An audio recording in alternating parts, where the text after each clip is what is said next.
Hello, all my beautiful people. It is time once again for another amazing episode of If You Give a Dad a Podcast. So this week I have with me a guest out of the Nashville area. He is a songwriter and singer and all-around awesome guy that I am really happy to be talking with today. And I am talking about Ryder Smith. He is a country music singer, and I think you guys are really going to enjoy this episode. He has a lot of really cool stories, and it's just a fun episode that I think you're really going to enjoy.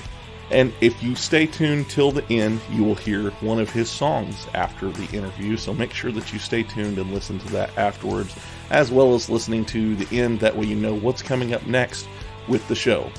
And for those of you who are here just to listen to the Ryder Smith episode, welcome. I hope that you enjoy what you hear, and I hope that you stick around and listen to some of the other great episodes we have here as well. So, if you guys are as excited as I am, then let's get this show on the road. If You Give a Dad a Podcast. Hey, Dad. So where did you actually train at? I made a really good career out of being able to bump, sell, and I had a punch me face. I wasn't about to call you dad, so. Seriously? I felt like I was in an anime or something. People get really mad at those videos for some reason. Like, it triggers certain people. Yeah. Bloop. Wow. I was actually lost as an infant, and I was taken in by a traveling group of independent wrestlers. I love it. I'm excited for this one. Bro. Get punched in the face on the daily. Do you always do these interviews with your shirt off? What? Man, this guy won't shut up. All right, everybody. So today I have with me a guy that I'm really excited to have on today. He is a country music singer. He is also a music producer and an award-winning professional songwriter. He owns the Gray Sound Recording, and he's also the author of the Before You Record course. And I am talking about Drew Smith. Man, how are you doing today? Man, I'm great. Thank you so much for having me on. Yeah, I am. Like I said, I'm really excited to get to talk with you today. Yeah, same here, buddy. Really looking forward to doing this for a while. Yeah, I think it was last week or something like that. I reached out just to make sure, everything was still good. And you told me that you were excited to come on. And so that made me smile. So like I said, this is going to be a lot of fun. Heck yeah, man. I've been looking forward to this for a while. We talked right before we started there. I think you got a great concept. And as soon as my publicist told me about it, I said, yeah, let's absolutely do that one. That's awesome. Yeah, she's, like you said, we were talking before, and she's a really awesome person. She's brought a lot of people my way, and I love working with her. So I'm very appreciative of all the people she sends my way. Yeah, same here, man. I've been real blessed to get to meet some cool people like you that otherwise I would have never met. Right. Doing this podcast, I have been able to meet so many cool people and people that I probably would have never met before, and so I love that I'm able to find all these different types of people and kind of, give them a chance to kind of tell what they do. I think that's a really awesome side of having this. Yeah, for sure. For sure. So I kind of want to just jump right into things here. How did you get into being in the music industry? Man, it was, I've been in it all my life. I mean, since I was a kid. Mm-hmm. I guess really the first time I ever saw a Nitty Gritty Dirt Band on Austin City Limits, mm-hmm. I went, wow, that's what I want to do. And I've just been trying to run it down ever since then. And so started playing guitar around 10. Mm-hmm. Started writing songs when I was about 12 or so. Oh, wow. And then as I got older, I kept getting serious about the songs. Even by, 15 or 16, I was really, really trying to hone in on songwriting and really trying to learn as much as I could about it. And then eventually moved to Nashville, and I'd been playing around town for a couple of years, I guess, a few years, something like that. And just kind of trying to build my network and playing Riders rounds around town and playing down and that sort of thing. And then 2010, I signed my first full-time songwriting gig with the publishing company. And so Wow. it's ever since then, man. I've just been going at it as hard as I can go. Well, it's really cool because I know you've won some awards for some of the songs that you've written and stuff. But I kind of want to get into something that you just said a second ago. You've been writing songs since you were 12 years old, you said. Yeah. Well, I'm not claiming that any of them are good, but especially the ones back then were really terrible, I'm sure. What was the first song you ever wrote? I have no idea. I know that it is in a notebook somewhere. I had these thick notebooks when I was a kid, and I would write and write and write in them. And my mom still has those somewhere. I haven't seen them in years. If she pulled them out of the closet or wherever she's got them hidden at tomorrow, I'd run from them. I'd be too afraid to look back at the things that I wrote back then. Well, I mean, you change over time, and it's funny looking back at all those things and those ideas that we had when we were younger and stuff. And you're like, man, what was I thinking? Yeah. A lot of that stuff I look at and I go, I don't think I was thinking at all. Yeah. So I know you've worked with some pretty big names. And one of the ones I want to bring up is actually my mom's favorite country music singer of all times. And that's Merle Haggard. Oh, How was it? Yeah, man. How was it working with him? Oh, he's brilliant. Yeah. Merle was, he was absolutely the legend in person that he is from a distance. Yeah. Just in every aspect. Really brilliant guy, brilliant songwriter. He wrote every single day. Really? Yeah. Wow. Yeah. That's gotta be rough to do. Yeah. I mean, I think when you love it that much, it comes pretty easily. Merle, the thing about him was he, much like Waylon and Cash and those guys, Willie even, they weren't trying to live up to industry standards. They were writing songs that they genuinely wanted to write and that they genuinely wanted to perform themselves.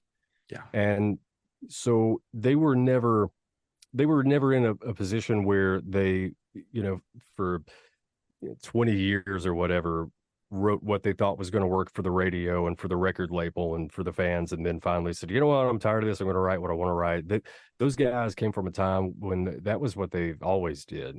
Yeah. And Haggard was no exception to that. And yeah, he wrote all the way up until the end. Wow. He would write at least just a song a day, or at least a part of a song a day. But yeah, a phenomenal guy. I grew up listening to his stuff, and my uncle got me hooked on him.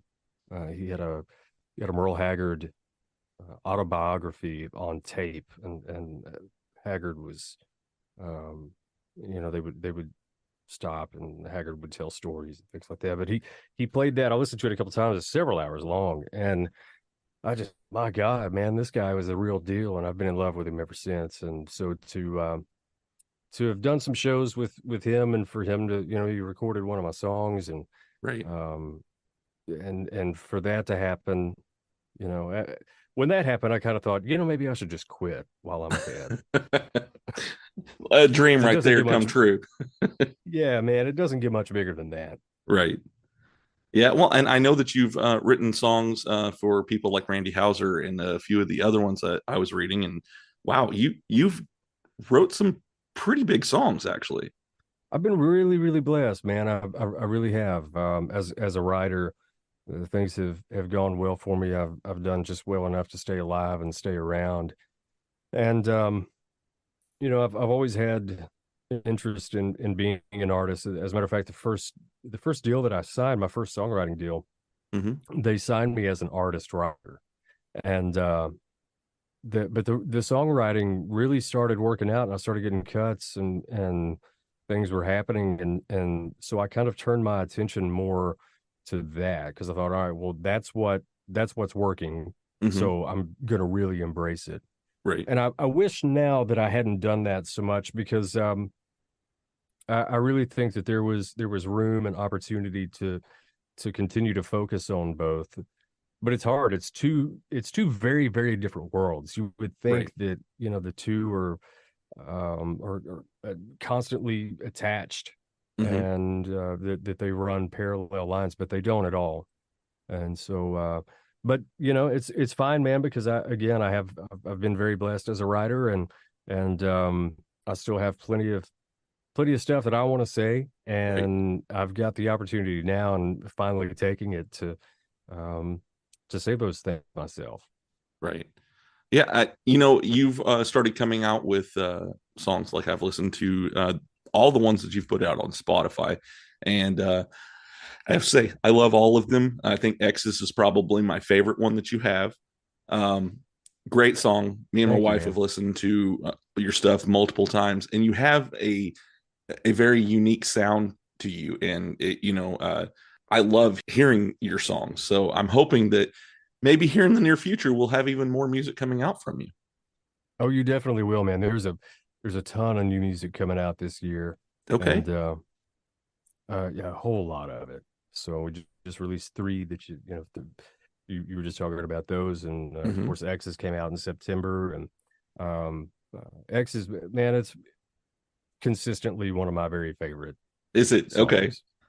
Yeah, and it's a newer song, and again, I just put it out in September, and late September, and that's kind of how it works. The newer stuff, you seem to, it's like the first 6 months of dating, or the first 6 months of marriage, and then after a while you go, okay, and so but yeah, you're really in love with it for the first 6 months or so. And so I'm still in the in love stage with X's. I still love to perform it. I still love hearing the tracks. Right. But yeah, tons of music coming out. Got an EP coming out in April. Oh, that cool. I'm really looking forward to. X's will be a part of that. Right. Some of the others, and then a couple of new songs as well. So lots Awesome. of music this year. Awesome. So who would you say are some of your major influences in your style? I mean, this is going to be weird. I'll go ahead and warn you, but I love it. Let's hear it. Haggard and Don Williams, and and Guns N' Roses, and Tom Petty, and Steve Earle, and then the kind of in between guys, like I love the Eagles. And I love so many of those guys, their solo projects as well, Don Henley stuff especially. Jackson Brown, John Prine, and those are all very different styles, but I think but I grew up on all that stuff, man, and 90s grunge too. My mom was really into 90s grunge, so my parents really listened to everything. My dad listened to a lot of classic rock and the singer-songwriter stuff like John Prine. And he but like I said, plenty of classic rock stuff as well. And then mom, she was really into country, Dolly Parton, Merle Haggard, Don Williams, those guys, and then, but she loved Guns N' Roses as well, and then got into the 90s grunge stuff. My parents went to concerts all the time, and they were married for like 10 years before they had me, so they had all this space and time to be able to go out and do stuff like that. But they're both independently just huge music lovers. And I really feel like when you're born into that, and there's all that stuff, all those different styles and genres kind of being stirred around, it all gets infused into you. Yes. And so really, I think but the ones I named are pretty much the main ones that I could listen to all day, every day. Yeah, that's cool. I love hearing that, because I hear so many different things doing this, because I've had other singers on here and stuff. I love asking that question, because you never know what you're going to hear. Yeah There's I've seen interviews with other people, man, and I'm the same way. I'm almost always surprised by Right. their answers. Yeah. You know, Brett Eldridge, Mm-hmm. you know, when he first came out, my roommate was playing bass for him. I kind of accidentally got him that gig. Oh. And yeah, we both almost ended up getting the gig. I was going to play guitar for Brett, and he was playing bass, and then and I got my deal. And one of Brett's managers was a publisher here in town that knew me, Mm-hmm. and he was like, "I mean, you can't play for Brett, man. You just signed a deal, and it's your first deal, and it's really important. And Right. I can't let you take this gig." Ah, There's a guy named Brad Kennard, and he was really sweet about it. it's got to be And I'm glad now heartbreaking, that he though, right? didn't. Yeah, it was at the time, because I knew that Brett was going to blow up, Mhm. but yeah, I remember one of the first interviews I heard with him, and him talking about his influences, and so he was very heavily influenced by Sinatra. Right. But at the time, everything that we had heard from Brett Eldridge was nothing Sinatra like. Yes. And now he really leans into that more, and it is killer. It's amazing. I God, love it. it's so good. Yeah. He's probably one of my favorites because of his ability to do that. I mean, every year around Christmas time, he's one of the main ones that we play for Christmas music in my house. I'll be honest, man. I'm not a huge fan of Christmas music, but Brett Eldridge is one that I will listen to. Yeah. Because he just blows me away Right. every time. Yeah. That stuff that he cut at, I think it was at the Ryman. Okay. It might have been at the old Opry, or rather the new Opry, Right. what they call the Grand Ole Opry House. Mhm. But what a great band, and man, he really leaned into that He did. Sinatra Christmas style, and it was really, really great. It works so well, especially with his voice. There's certain people, they have to have a certain type of voice to be able to pull that off, and he definitely has that. Yeah, man. Like Brantley Gilbert can't get away with it. Right. Yeah. I can't get away with it. Yeah. Kenny Chesney couldn't do it. You're right. It's a very unique voice that it takes to do that, I think. Yeah. I'm one of those. I try to take appreciation from all types of music and stuff. So it's nice to hear people be able to kind of mix it up and put different aspects in their music from different genres. A few months ago, I had Charlie Berry on the podcast. I don't know if you know him or not, but one of the things with him is punk rock is a big part and influence for him and his music, and it's like I said, it's funny to hear that, but I love that people are able to bring all of those things into their music and kind of mix it up, kind of like a melting pot. It really is, and I think guys like we'll use Brett again as an example. Mm-hmm. I think that initially you don't always hear those things, but if an artist is given the time and the opportunity to record enough material, all of that stuff eventually finds its way into their music somehow. It'll eventually slip out somewhere. Yeah. And it's usually a great thing, when it does. Well, and it's all about, once they get in that comfort zone, because, I imagine when you first start out doing it, you're like, okay, you have a certain set sound that you're looking for at that time. And then, so you stay with that because that's what's getting you somewhere. And then as you go, you get a little bit more comfortable and be like, okay, well, I want to play around with this and do something a little different. Man, this stuff that I've been cutting recently, the songs that you named that we've recently put out, mm-hmm. it's really been so much fun because there's myself and my co-producer Russell Jackson, we're the only ones holding the reins. Mm-hmm. And there's nobody telling us what to do. There's nobody telling us when it's got to be done, and when we have to start and when we have to finish, and what it's got to sound like, and it's got to be under 3.5 minutes, and the tempo has to be, none of that. Right. And we're doing everything ourselves, and it's the most wonderful experience that I've had. Like I'm truly the happiest that I've ever been as an artist. Mhm. And I hate that it's taken so long to get to this point. I've recorded a ton of music, mostly demos, Right. because that's what's always paid the bills. Yeah. And you record those things, and when you record those things, you're not thinking about you as an artist. You're thinking about, okay, well, how do we make this sound appealing to a large number of artists? And so you're not really looking inward. And so it's easy to get used to that. Yeah. And to go, okay, what's going to appeal to the masses? And I think the secret to really finding yourself as an artist is you've got to stop caring about that. Mm-hmm. You can't worry about it. It doesn't matter. Right. They're either going to love it or they're going to hate it. And you hope that either way that they talk about it, because then it's getting talked about. Exactly. And I can't tell you how many times I've searched artists or bands because someone was like, these people are trash.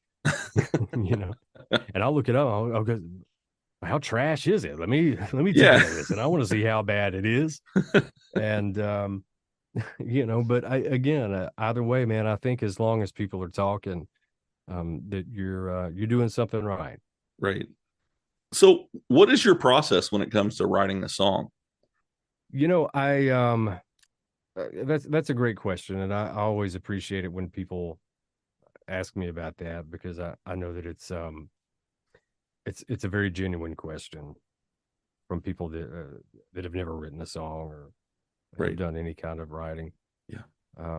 And it's also a fascinating question, and I to this day I love to hear interviews of people talking about their process, even if it's a band or an artist that I don't particularly like. I'm fascinated by process. Right.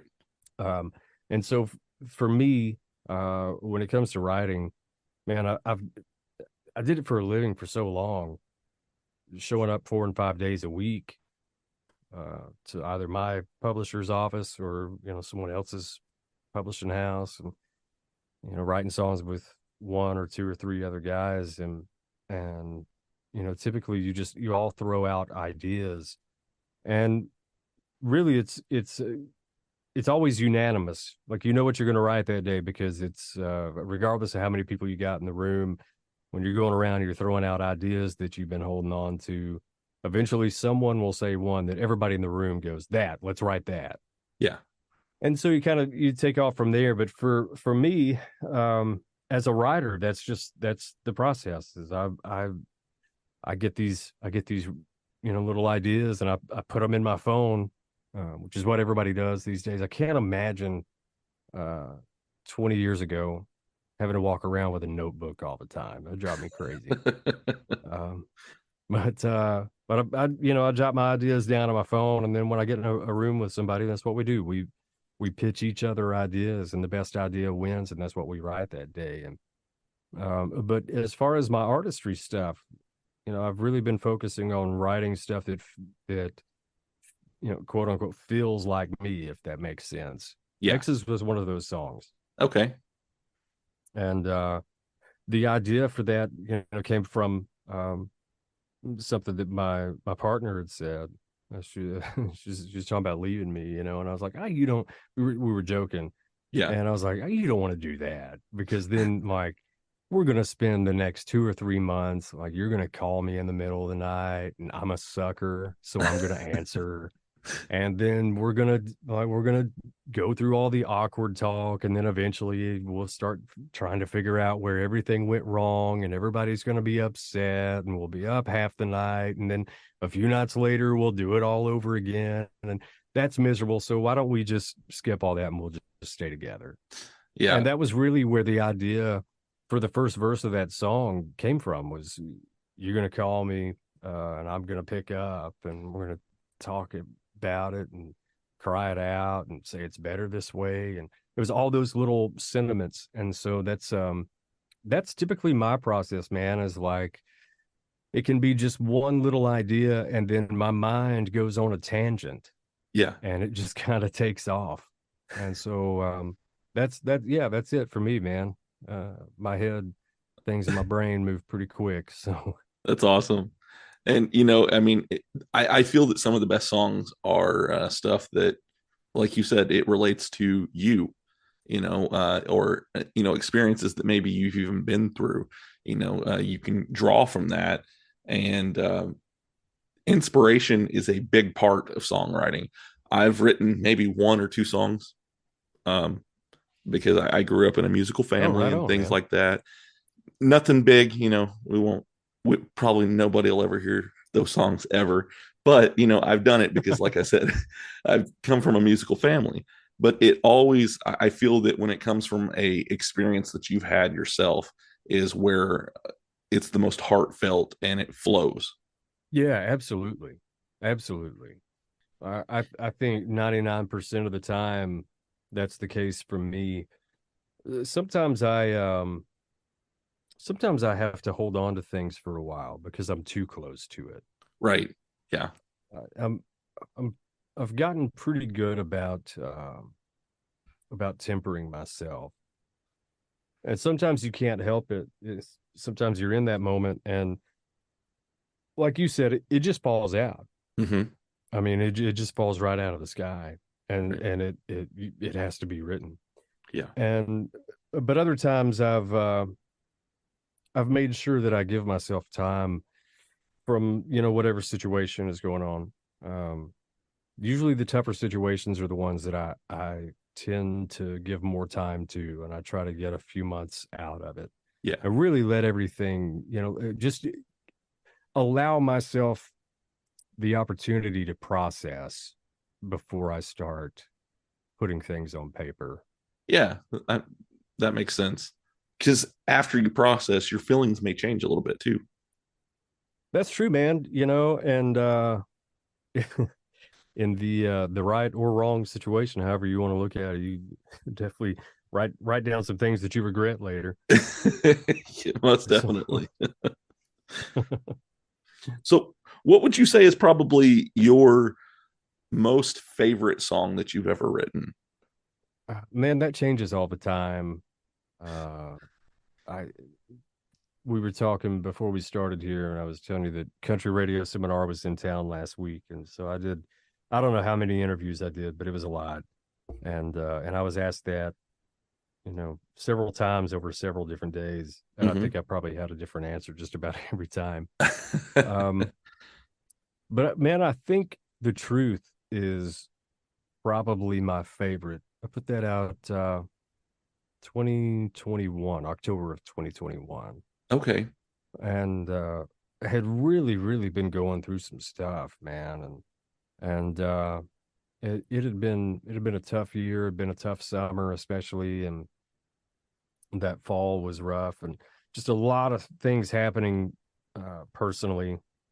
And the world was crazy then too, because we were kind of like half open, half closed still. Right. Yep. In 2021, and things would kind of open up, and then they'd pull back and be like, all right, no, that's not going to work.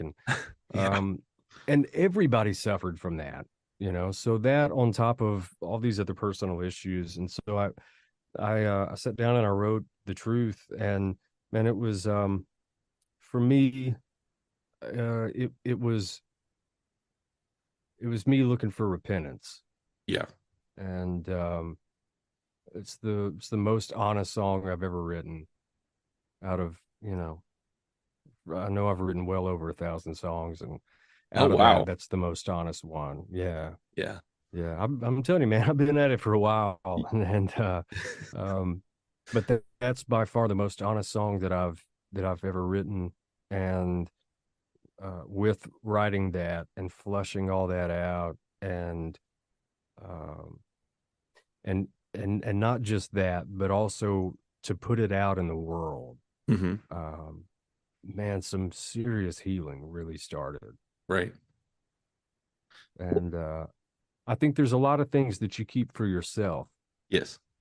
And that was a song that I think initially I probably thought, well, nobody will ever hear this except for me, because it's too personal. Right. And by the time I finished it, and had recorded it because I wanted to record it for no one else but for me. And so by the time I did that and I recorded it, I think there was at least part of me that decided that to put it out into the universe was also part of letting go. It was also fleshing that stuff out. Yeah. And just getting it out. Yeah. And so I put it out. And it was a terrifying thing to do. But I'm so glad now that I did. And that's an excellent song too, by the way. That's another one of the ones that I've listened to quite a bit. And hearing you say that, you know, music can be very therapeutic, especially when you're writing music or playing music even. You know, I know that there's been days where I would come home and just play some music, you know, work on something that I was creating myself. And like I said, there's therapy behind doing that. For sure. Yeah. For you, Jared, I know you said you've only written a couple of songs, so I'm sure you can relate to this. I sometimes just picking up a guitar, not trying to write anything, not just picking up a guitar and just tinkering around, not singing, not doing anything, just tinkering. Sometimes, man, that's the absolute best therapy for me. Yeah. My partner, when I get busy with, I wear a lot of different hats, but when I get busy with more of the admin type stuff, that comes with, you know, being an artist and also the songwriter part and all that. When I'm working on that kind of stuff or working on a website or whatever it is that is taking me away from actually playing for more than a few days, she will eventually say, you need to take a break and play guitar tonight. And the first few times she said it, I was like, why? What do I need to play? I've been playing guitar for 20 years, whatever, longer than that. And she's like, no, you need to play. And it's because I start getting irritable and I start getting weird and real heady about stuff. And that's what it is. And it's such a part of me. And it's not just habitual. It's not just a habitual thing. I really think that, like you said, that it's a part of me just unwinding. Right. And just getting rid of the day or the week or whatever. Yeah. I know that you have your own recording label. How did you start that? I mean, really just out of necessity. It's not a big deal. It's really just for paperwork. I got you. But I've got my own studio. Okay. And I do work with a lot of other artists in my studio, which is great. It's really a blessing to be able to work with not just on my stuff, but with other people and not have any kind of constraints. Right. And I'm not real concerned about watching a clock or anything. If something takes a little longer than anticipated, then whatever it takes to get it done and to get it right. That's nice. That's a huge so that's a huge blessing, man. Yeah. But as far as the label goes, I don't but it's more of it's more for tax purposes, really, man. So if the IRS is listening. So you collaborated with a lot of people writing songs for them and things like that. Who are some of the people that you've actually worked with? Oh man, tons of people. I've written with John Anderson, who was great. He wrote, and I didn't even realize it at the time. I should be ashamed. He wrote Seminole Wind and so many of those songs, a lot of them, by himself and or with, one other person. But John's a really great writer. And I think he wrote Straight Tequila Night as well. But guys like that, all the way to, man, I feel like I've written with I feel like just about everybody, but I know that's not true. After you do it for a while, you go, yeah, man, I've written with everybody in town, and that's not really it's not really how that works. But Yeah, he's probably been one of my favorite ones, man, just because that guy is such a legend. Yeah. Tons of friends. Newer guys include like guys like Elfie Shane, who just came off of a big #1 last year with a song called "My Boy." Okay. And that thing went right up the charts on at country radio, and really proud of him, man. He's working hard, and he and I've been writing songs together for a long time. That's cool. So talking about John Anderson, I actually know a guy. It's one of my dad's really good friends, in fact, because my dad kind of used to be in the country music scene when he was back in his 20s. And he actually I'm sorry you had to go through that, man. Well, that was before me. My dad was 45 when I was born, so he was done with that portion and everything. But by the time I was born, he was pastor of a church, so things have changed a lot since then. But he was friends with a guy who actually was one of the bands at Gillies down in Texas.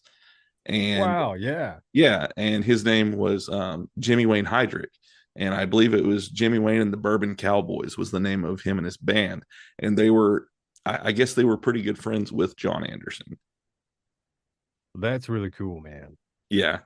He, I think he's retired out in like South Carolina or something like that now. But I remember growing up and him being around and telling stories and all that about playing at Gillies and things like that.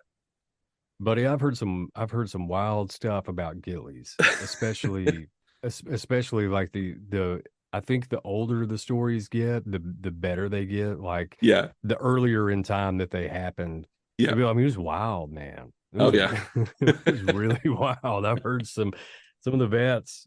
I've been real fortunate to be able to work with guys that have been around for a long time, and man, to hear them tell stories like that is really incredible. And yeah, I bet your dad and Jimmy Wayne really got some crazy stories. Oh, for sure. He's told me a few. I don't know if he wants me to tell some of them on my podcast and everything, but yeah, you're right. There are crazy stories for sure. Yeah, man. So speaking of stories, do you have any stories that have happened to you since you've been doing this that maybe you want to share or something? Yeah, plenty. What kind of story you want, Jared? Because I got all kinds. Speaking of John Anderson, so I think that I was writing with him this particular day. I could be wrong about that. So we wrote together more than a few times. But he was kind of in this circle that I was with. Anyway, however, it worked out that day. I ended up I went outside to smoke, and whether it was John or if I was writing with someone else, it ends up being on the front porch of the publishing company that I wrote for at the time, which is right here on Music Row. And we're out on the front porch, and I'm smoking. And it was myself and a guy named Tommy Townsend, and Tommy was the guy that Waylon basically handpicked before he died and said, Tommy, when I'm done here, you've got to take the band and you got to take over and keep these boys working when I'm gone. And Tommy's done that ever since. So it was myself and Tommy Townsend, just to give you some context. And then a guy named Billy Joe Walker Jr., who produced some sides on me years ago. Billy was a huge producer here in town. We lost Billy a few years ago, but he's really done a ton of stuff. Travis Tritt, Dixie Chicks, to Brian Adams, to like just all kinds of stuff. Really, really incredible producer. And then John Anderson. And so we're all standing around on the porch, and myself and Billy are smoking, and we're all just kind of catching up. And John and Tommy knew one another, and he knew that Tommy had taken over Waylon's band. And John's been around long enough that he knew all the original Waylon guys, and he knew Waylon. Right. He and Waylon were pals, and so they're talking and kind of catching up, and Billy and I are just sitting there listening, and so John Anderson says, he said, Tommy, I said, oh, Mooney, still playing with you boys? Mooney was a guy in Waylon's band. And Tommy said, no, sir. No, Mooney died a few years back. And John said, well, I guess Mooney ain't playing with you boys no more. And man, it fractured all of us. Yeah. And John wasn't even trying to be funny, Right. He's just a good old country boy. Yeah. That's good. That's good. He was probably, just as casual as can be too. I could definitely picture that. That's great. Oh yeah. He was so matter of fact about it, like it was the thing to say. Yeah.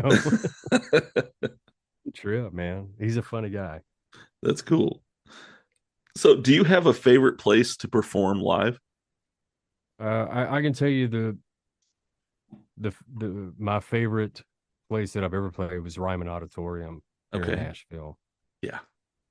And that place is just, it's historic and legendary, and you could call it a lot of things, but it's where, so many great artists have played, and there's nothing like that stage.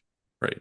The best of the best have been on that stage. And so to be able to do that was a really, really wild experience. I bet. Yeah. So much history there. I mean, all the way back to Hank Williams Sr. Yeah. And it's been everybody since then, everybody that's ever had a name in this town and in country music from Hank Sr. forward. And so to be able to be on that same stage was really, really crazy. Yeah. So I've been to the Ryman one time. It was for my dad's birthday. I don't remember which birthday it was. We went to the Ryman and I saw Craig Morgan there. And it was one of the first times that Miranda Lambert had ever played at the Ryman. And the song that she sang was Me and Charlie Talking. And so, I was like, man, this is really cool. One. Yeah. And so my middle name is Charles. And so I was like, yeah, she's singing about me. Well, yeah, of course, man. Yeah.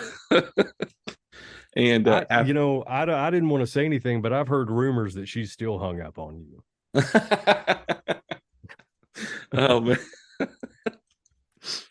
So after that show, we went back to our hotel, which was really close to the Ryman, and we drove by the lobby.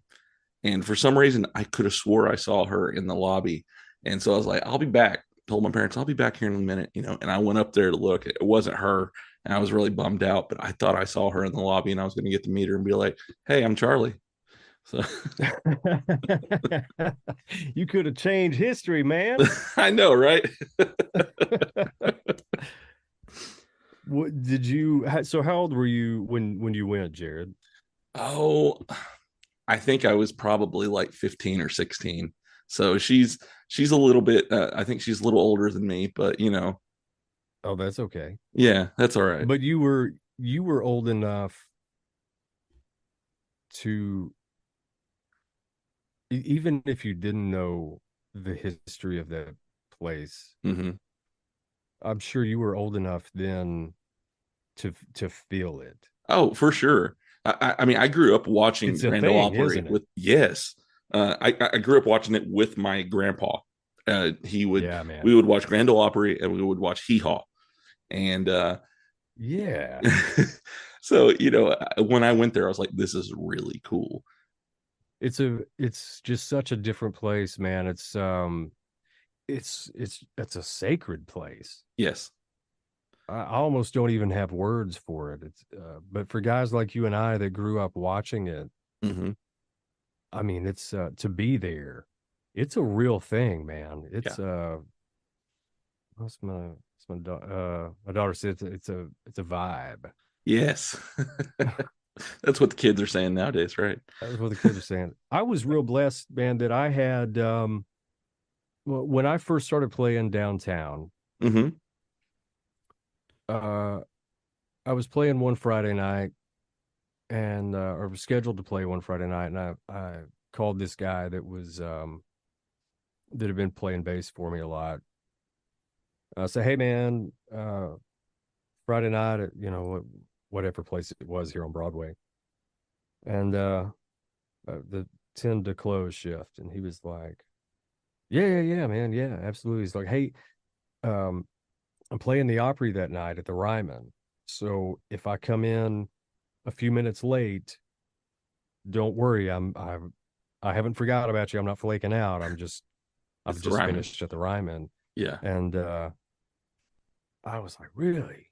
I think he was playing for Andy Griggs or something at the time. Okay. Anyway, he shows up after the Ryman, but that night when we finished playing, like I said, man, I had just come to town and really just starting to get my feet wet. Mm-hmm. And so I was fascinated that he had played the Opry at the Ryman before he came and played cover songs with me for 4 hours for a bunch of drunks and tips. And so I was like, "Man, what's it like? What's it like being on that stage?" And he said, "Man," he said, "I'm just now," he said, "it's incredible." He said, "But I'm just now getting to where I'm really able to enjoy it and appreciate it." He said, "The first few times that I played the Grand Ole Opry," he said, "I was just so taken aback by it Mm-hmm. and overwhelmed that I couldn't." He said, we finished, and he said, "I was halfway home before I realized that I didn't remember anything from it. I had no idea what I had just done." Wow. And he said, "So, now after playing it several times," he said, "it wasn't until I played Grand Ole Opry a few times before I was able to calm down Mm-hmm. and settle down enough to be able to really enjoy the experience and to appreciate it." Wow. And I thought, wow, man, that's crazy. And for whatever reason, that stuck with me. And so when I played the Ryman, I had a conversation with myself because I was pretty worked up about it. It was a sold out Ryman show, and I thought, okay, man, this is not the place to lose your mind.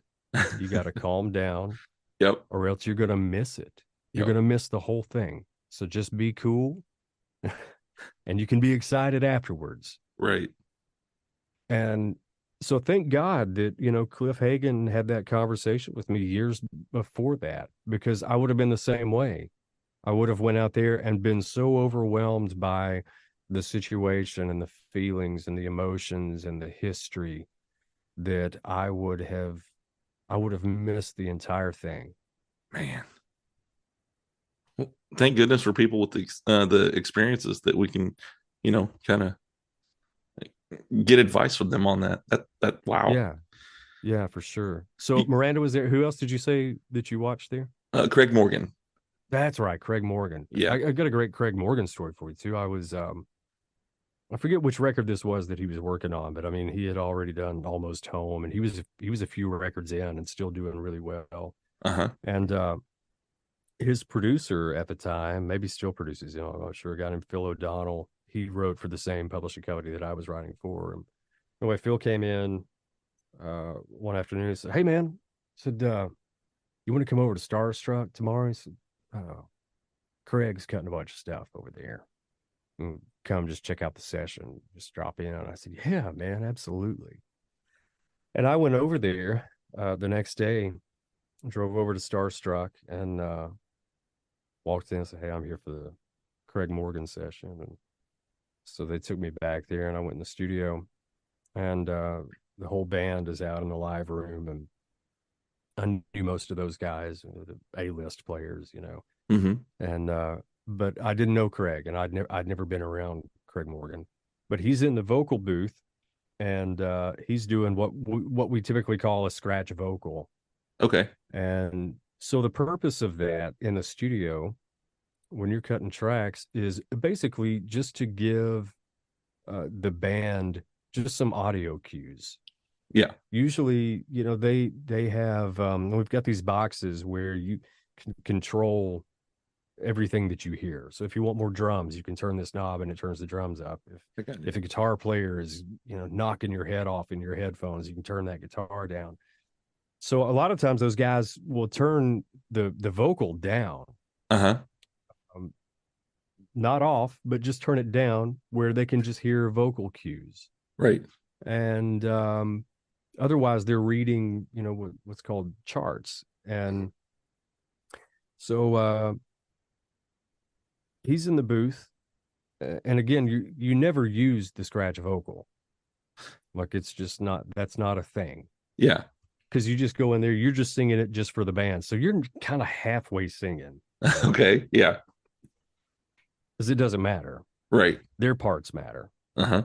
And Craig's in there, and man, it sounded like the finished vocal. Huh. And I leaned over at Phil and I said, "My God, man." I said, he did that in the booth. And he said, "Oh, yeah. Yeah." He said, "We'll probably keep that vocal."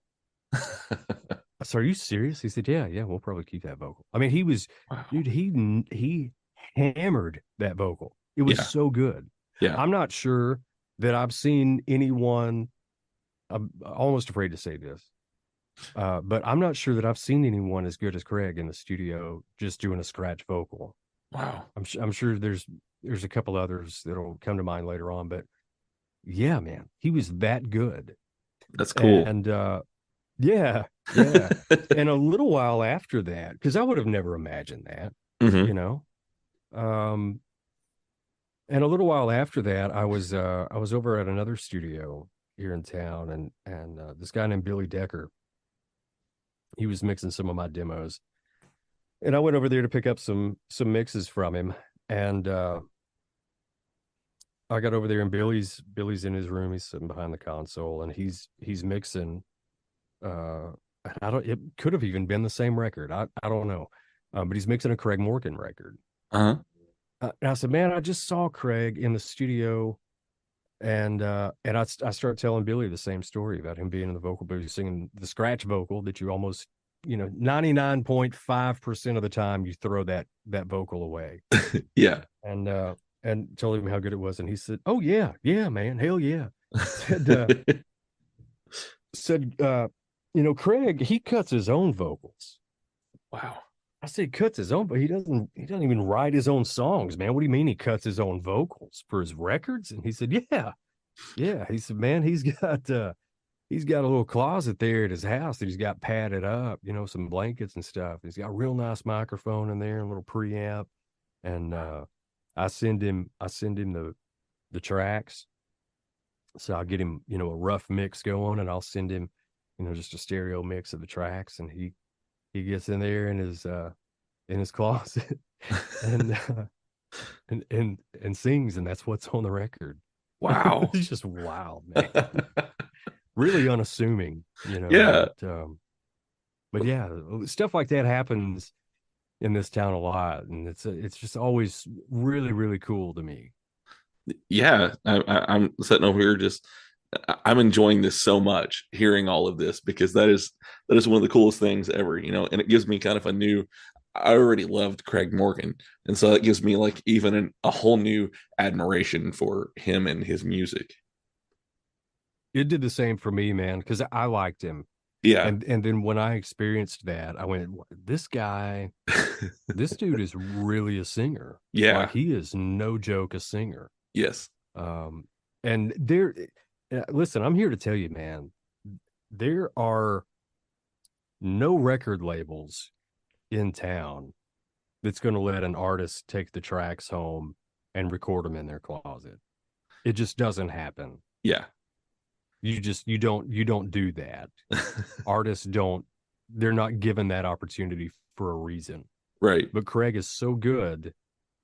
And he performs so well in a studio setting that they allow him to do that. And I don't know of anyone else that they let do that.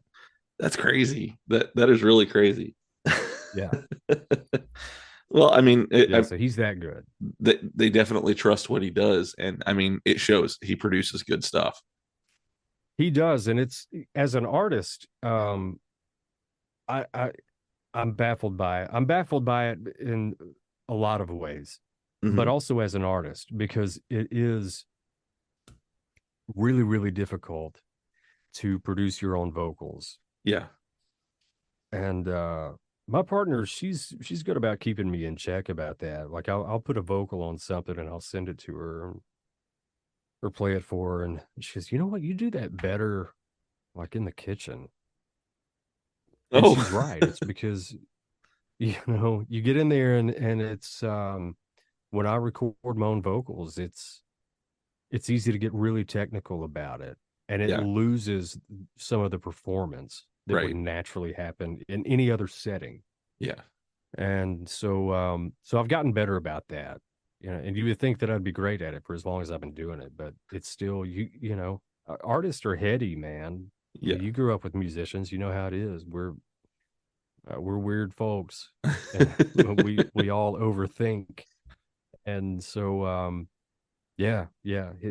the fact that he does that and gets just great vocal performances by himself is really, most of the time you have at least an engineer that can say, "Man, I think you could do that line a little better. I think you got a better one in you." Yeah. And Craig doesn't need that. Wow. Well, and hearing you say that, I was actually part of a band. I played the drums for them for a while, and it was a kind of a folksy Christian music band that I did for, it was probably about a year. And the best that I ever played is when I was having the most fun, when I wasn't thinking about what I was doing, when we were just goofing off half the time. That's whenever I performed the best playing the drums. And it's because I wasn't in my head, thinking, I've got to hit this at this exact moment. It was just me having a good time. Isn't that crazy? Yeah. How just, to care less seems to benefit you more. Right. It's a wild thing. Yep. And it's hard for guys like us. I mean, you get it. You're a musician, so you understand this. Like, we're for all of your listeners that are not musicians, we're really precious about our craft. Yes. Whether we're a singer or a songwriter or a guitarist or a drummer or a bassist, whatever, we're really serious about our craft. Yep. And we want it to be the absolute best at all times.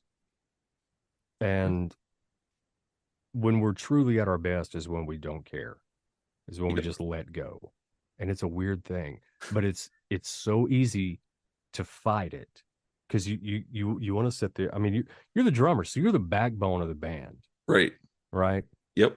So you are thinking harder than anyone in that band, because if you derail, the whole thing goes wrong. Everybody derails. Yep. The guitar player can screw up. The singer, I mean, he could have a meltdown, but musically, everything else is going to be okay. Right. Yep. Guitar player can screw up, keys, whatever. But if Jared messes up as the drummer, it's over for everybody. Yep. And so you're thinking harder than anybody in that band. So you understand how natural it is to fight letting go. Yes. Yeah. And it's funny because it's almost like another way of looking at it for me is like driving. When you focus too hard on driving, that's when you start to swerve. Yeah. And so, when you're playing music and stuff, the more you let it freely flow from you, I guess you could say, the better it sounds, and same, like I said, with driving, I drive better when I'm not thinking about it. I really feel like that is a testament, not to, I know you said you were doing a Christian band thing, but not to get, too religious. I forget who coined that phrase, but To not get too heavy on that. I mean, I think that that's a testament to how we're really just we're just kind of the middlemen. Yeah. None of this stuff really, it's not our own doing. Right. I mean, we have to put the work in for sure, but we're just catalysts, man. Instruments, That's how I feel man. about songwriting. I've got nothing to do with any of these songs. Yeah. I totally 100% agree with you on that. Like, we're just instruments that's being played pretty much to as almost like a focal point to bring out that creative side. Yeah.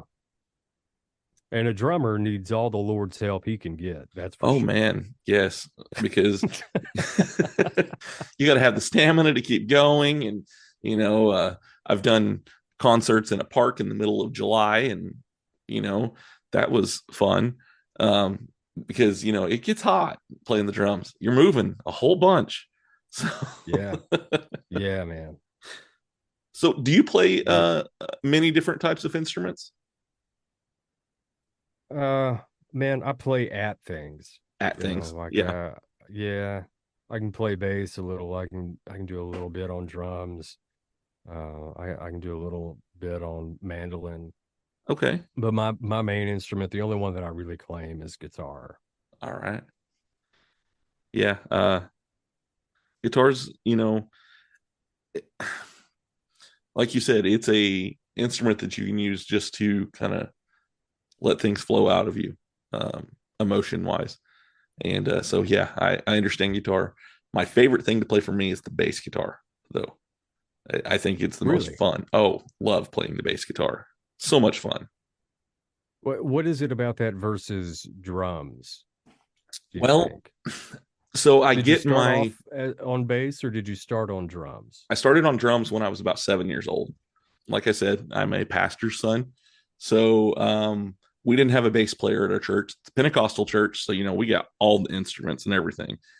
And they needed a bass player. And so I just kind of was like, okay, I'll figure this out, because we had other people that could learn how to play the drums in our church. So I knew that it was the first 4 strings of a guitar. And my dad kind of showed me some basics because he knew how to play the bass a little bit, but he played the guitar at church. So I picked it up, and at first, it was very basic the way I was playing, and I just started listening to the way other people were playing. And we had another church that we associated with, and I just watched their bass player and kind of patterned myself after that. And the thing that I like the most about it is not only am I keeping the rhythm for the song, but I'm also getting to add my own flavor to it as well. It's not just the beat. There's some melody in there as well. And so it's kind of in my mind, it's a nice mixture of the two. Okay. I get that. Yeah, that makes sense. Yeah. So sorry, that was a long way to say it, but yeah, I love playing the all bass. I've got are long answers. So I get it. That makes sense. So it's you feel like you get something extra out of the bass. Yes. Being melody. Yeah. That's incredible. I would have never thought of it that way. Well, it's kind of the thing that ties the melody to the rhythm in the way I look at it, because it does do both. Yeah, for sure, man. It's with the drums, it's the root. Yes. Yeah. That makes sense. So, do you have any other hobbies that you like to do? No. No? No. This is it, man. This is all I got. All you got. I like watching NASCAR because I'm a redneck. And, all right. That's on the weekends, and so I enjoy doing that. And then my partner, and she has a 10-year-old, so I'm pseudo stepdad, and I love doing that. That's kind of a hobby. Yeah. I I've absolutely loved doing that. That has pretty much taken up all of my free time. Right on. So not a lot of room for arts and crafts or anything like that. I definitely get that. And being a dad, one of my most favorite things to do. How many do you have, Joe? I have two. I have a boy and a girl. One's 11 and one's 12. So yeah, they're right at that age to where they're starting to get attitude, but it's not too bad yet, but I still love it. I believe 100% that I was placed on this earth to be a dad. Yeah, I wouldn't say the same. I feel like most of the time I feel like I have no idea what I'm doing. Oh yeah, and, no, 100%. I don't know what I'm doing, but I love doing it. I don't know what I'm doing, but I know I'm supposed to be here. Exactly. Reagan will be 11 this year in August, and yeah, same way, man. She's getting the attitude. Yeah, and it's weird because it comes and goes in waves. Yes, like it feels like a season where you go, my God, what is wrong with this kid? And then all of a sudden, like, she's back. Yeah. And like everything's cool for a while. And yeah, we're not looking forward to the teenage years, but oh yeah, man, she's a great kid. She's a ton of fun. Yeah. Super funny. And if she really, really loves you, she has zero filter. and so, I'll walk by or something. She'll be like, you seriously wearing that? Thought I looked good, things like that. She's a trip, man. It's a lot of fun. They are definitely humbling when it comes like what you just said. They'll not even mean to sometimes, and they'll put you right in your place, and you're like, oh, okay, well, I didn't even think about it like that. Yeah, man, she'll knock me down with, like you said, without even trying to. Yeah. You just go, wow. But it's always it's hysterical. Yes. Yeah. So I just have a few more questions for you before I get you off of here. Yeah, man. So do you have any goals that you have set for the next year or so that you are trying to meet? Yeah. I mean, and this is kind of a generalized answer. Okay. I'm sorry for that, but just as much music as I can put out this year. That's what I want to do. All right. Yeah. I'm really just trying to get things out there, and we're off to a great start with that, and it's going to get better. I think we'll probably go to radio later this year, maybe later in the fall. Awesome. Which will be great. Yeah. I think it's kind of terrifying. That's, you rely on them, man, and whether they like you or not. So we've got that going this year, and man, I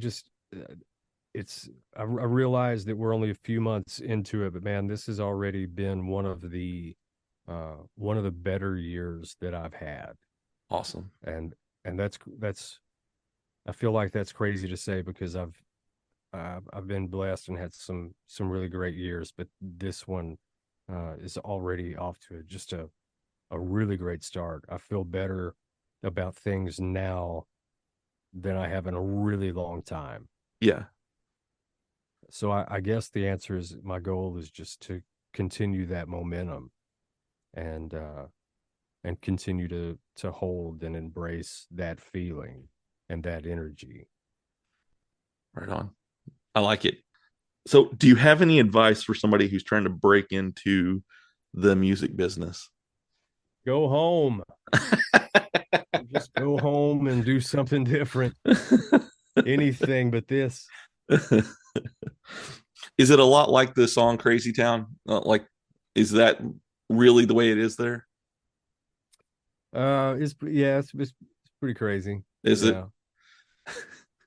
there's just it's so saturated. I mean, it's like you're not gonna go to a restaurant and be able to get a waiter or waitress that's not trying to do something in the music industry. Right. You know? Yeah. I was actually yesterday or day before yesterday, we were talking about this guy. And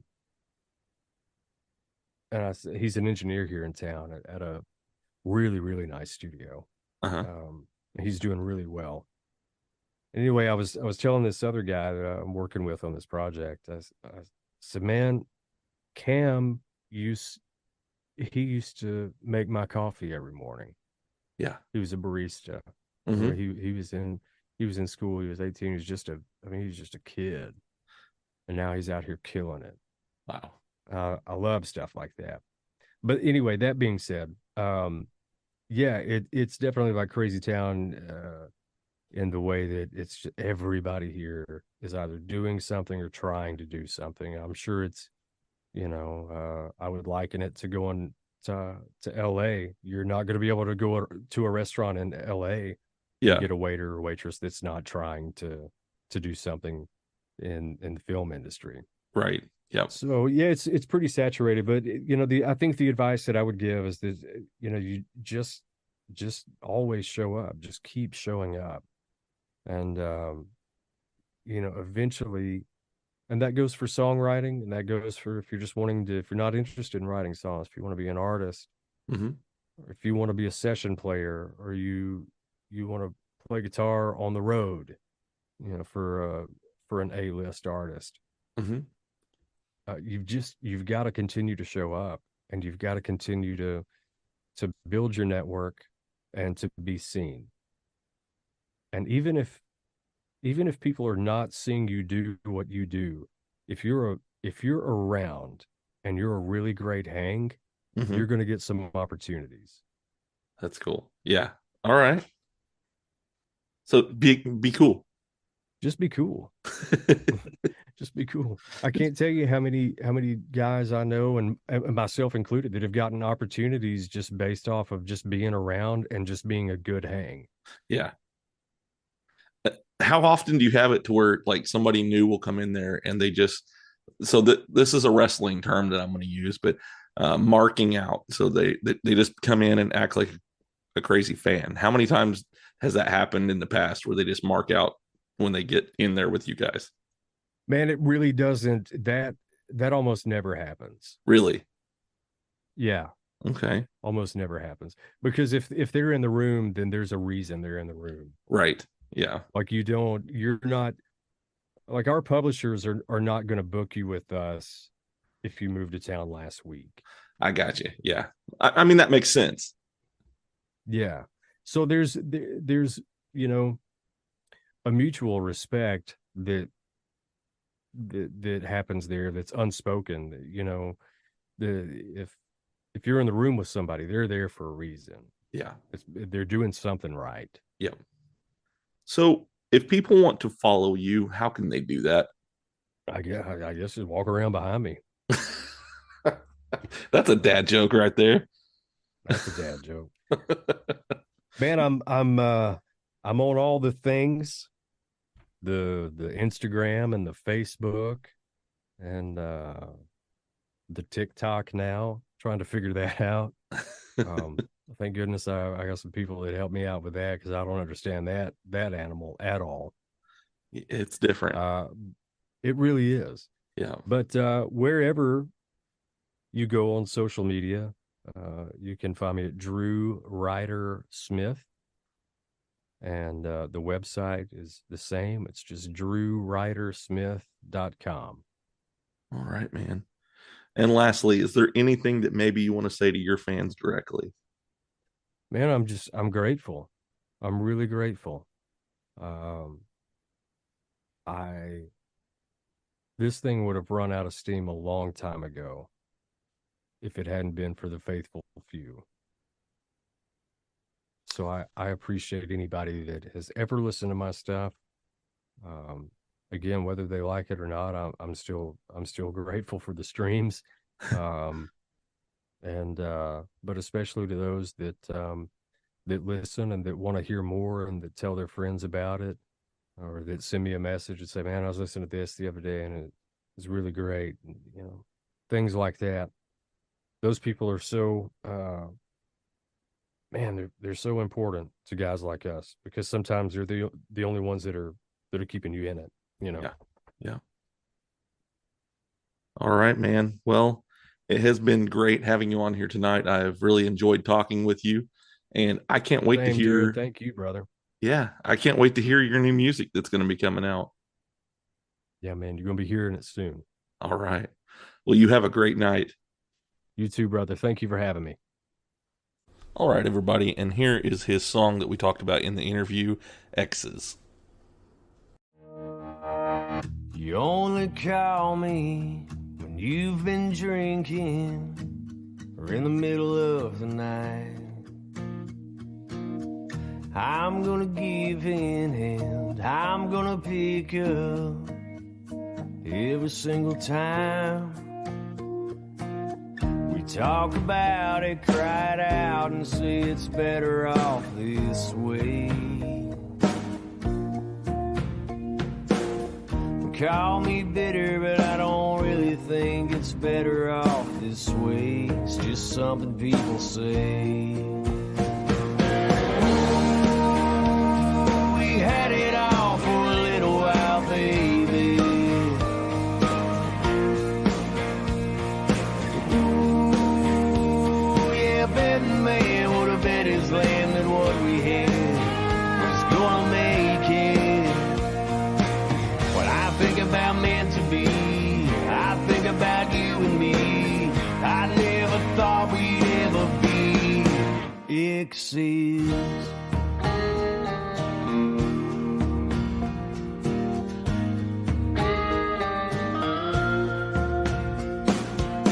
I'm gonna text you for no good reason, just to watch you burn me down.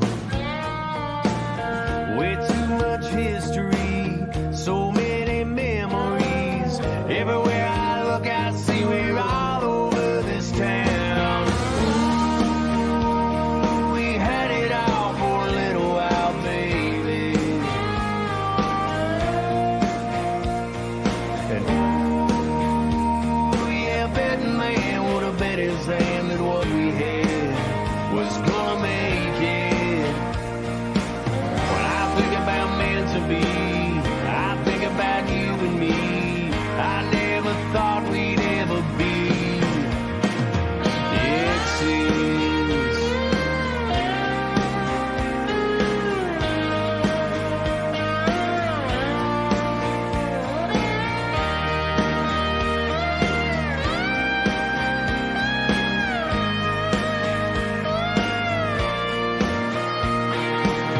We talk about it, cried out, and say it's better off this way.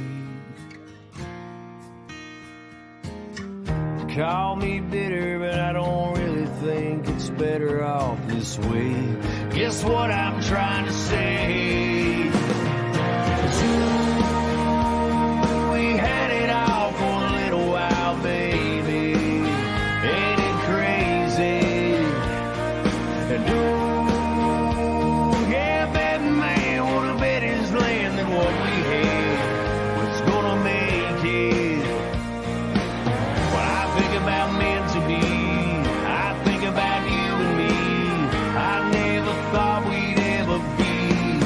exes. Exes. When I think about meant to be, I still think about you and me. Exes. Girl, we're exes. I don't wanna be. I don't wanna be.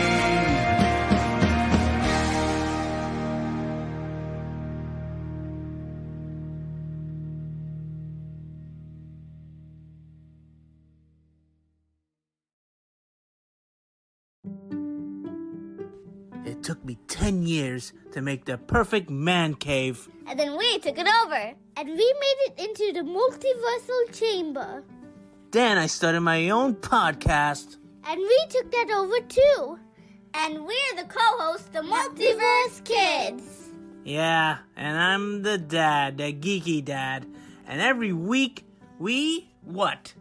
We review the movies, shows, and books, games, and toys. Yeah, and sometimes we even have a special guest. So, join us every week on the Geeky Dad Podcast.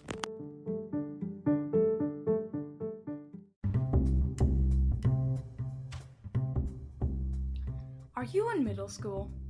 Or do you have a middle schooler? If you said yes to either of the above, then listen to me and my dad on our podcast, The Middle School Mind. If you listened to us last season, we covered a variety of topics such as life at school, video games, and Son even interviewed special guests like the head writer of the 10 News podcast and middle school teachers. And we are back for season 2, and who knows what's going to happen while in 7th grade this year.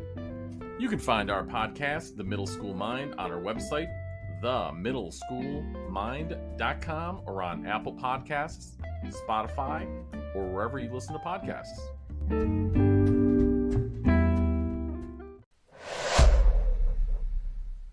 All right, everybody. I hope that you enjoyed that episode with Drew Ryder Smith. He was a great guest and a lot of fun to talk to, and I can't wait to see what happens with him next. And maybe we'll be able to get him back on here again in the future, kind of see where things are going. I know he said something about maybe doing some radio here in the next year or something, so I look forward to hearing his stuff on the radio. He's another one of those ones who I've been like, why haven't I heard him on there yet?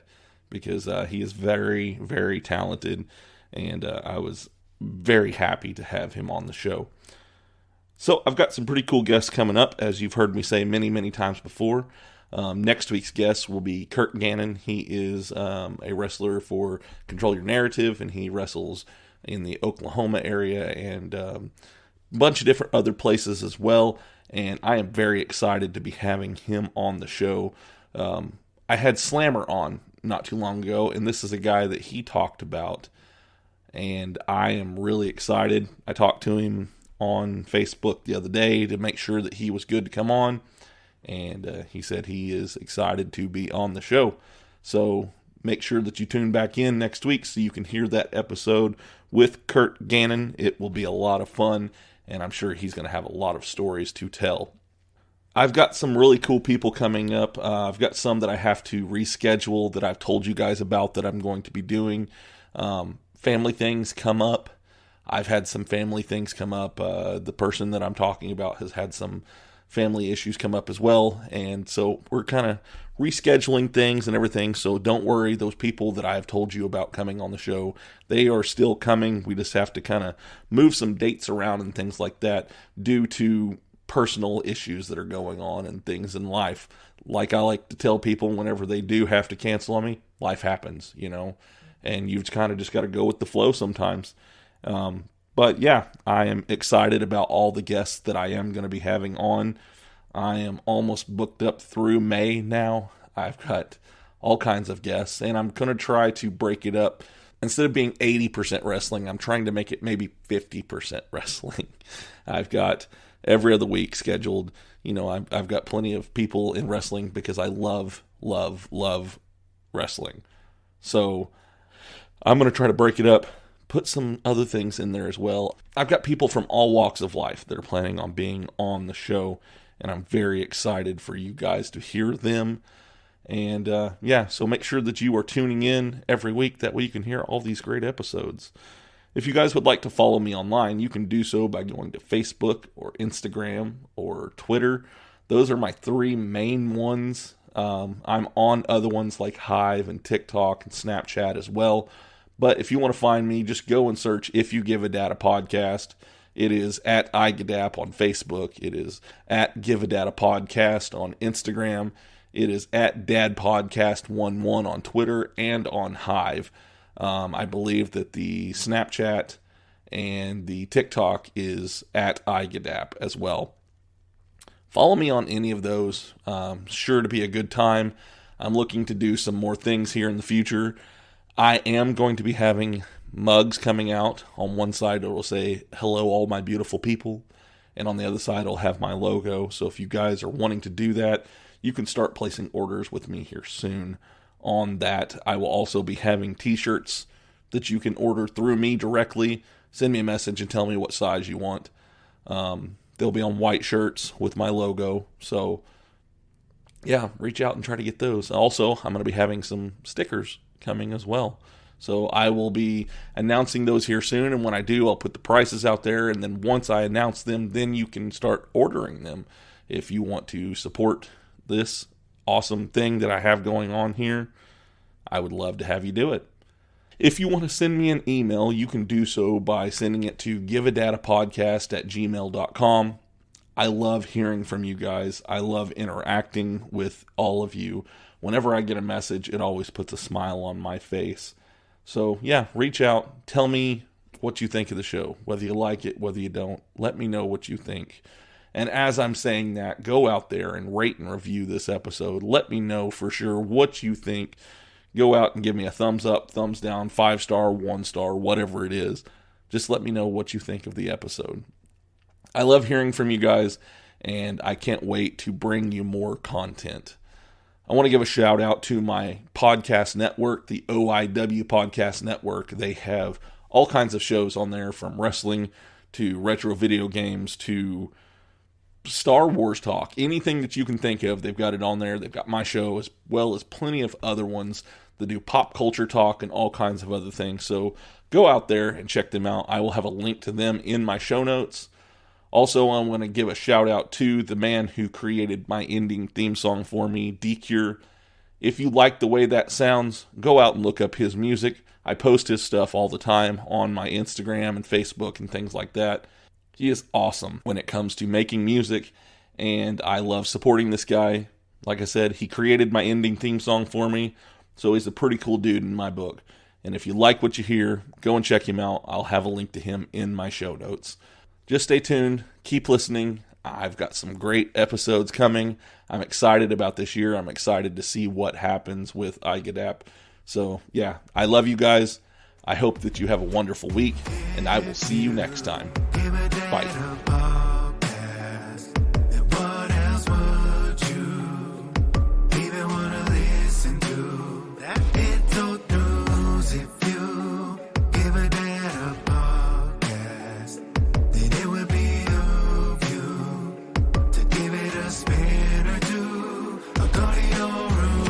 I'm in my room rounded, but I got a podcast on. He calls us beautiful people, then tells us who we have on. The best part of my day, though we're blocked out in my pods. Tell my friends all about it so that they follow along. And the host is kinda nerdy, but guess what, I am as well. I don't feel so alone, and I began walking out of my shell. Heard a story, I need a connection I haven't felt. I'll be looking for the next one, till then farewell. It's the podcast for me. Have it on, better go see. Listen closely, download and tune in remotely. It's the podcast for me. Have it on, better go see. And listen closely, download and tune in remotely. This podcast is part of the OIW Podcasting Network.